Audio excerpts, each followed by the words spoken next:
taip, čia viduje vanduo, čia iš šono gal matysis tie elektrodai. Jo, aš kažką girdėjau, nes yra ten tokia draugija, studentų mokslo draugija, ten yra Katūnė irgi dirba. O vanduo ir ten neskaidrus biškį kartą paplėpim, kad ten jie turėjo savo eksperimentų, nes jie nedaro savo Pradės eksperimentus. skaidrus, bet dabar jau labai daug. Čia per dieną tai pasidarė.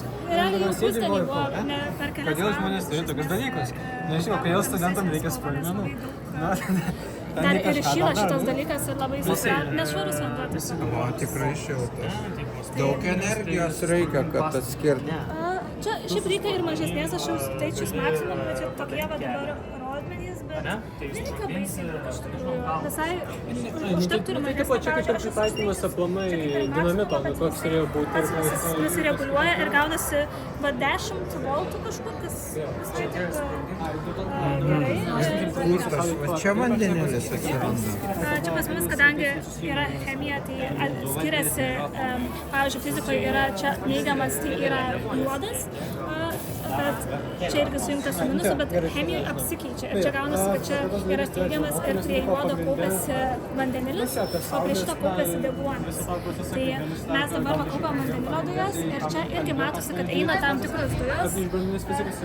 O kaip jūs įsitikinat, kad jau yra to vandenilio? Mes turim tokį prietarį. Čia šiaip matosi tiesiog, kada maišiukas yra jau toks Lengvas turėtų kažkaip. Mes kai mes jį dedam, mes visiškai išimam bet kokį orą ir va taip va priklijuojam tą ir tada jisai pats susipildo. Jau matai, kada biškutį daugiau yra prisikaupę dujų, nes jisai prieš tai buvo visiškai tuščias. O jisai degus, ar ne? Kai sumaišytas su deguoniu. Šiaip pats vienas vandenilis jisai nėra degus. Ir mes žinom, kad gaunam vandenilį, nes turim tokį generatorių, kuris veikia tik su vandeniliu. Ir turim maišiuką, mes jį pridedam prie vandenilio ir čia reiktų pafilmuoti lempą, kad matytųsi, kaip užsidegs lempa dabar, kai aš paspaudžiu šitą. Pupai spaudžia 10-oji, tada egzainuoja. Tai va čia tas vandenilis keliauja iki generatoriaus ir tada uždega lempą. Tai su deguoniu šitas Vandenilio pagaminat elektrą? Tai čia mes bandom parodyti, kaip iš vandenilio galima pasigaminti energiją. Ir dar turim tokias kaip parodymui baterijas, kur yra kaupiamas vandenilis.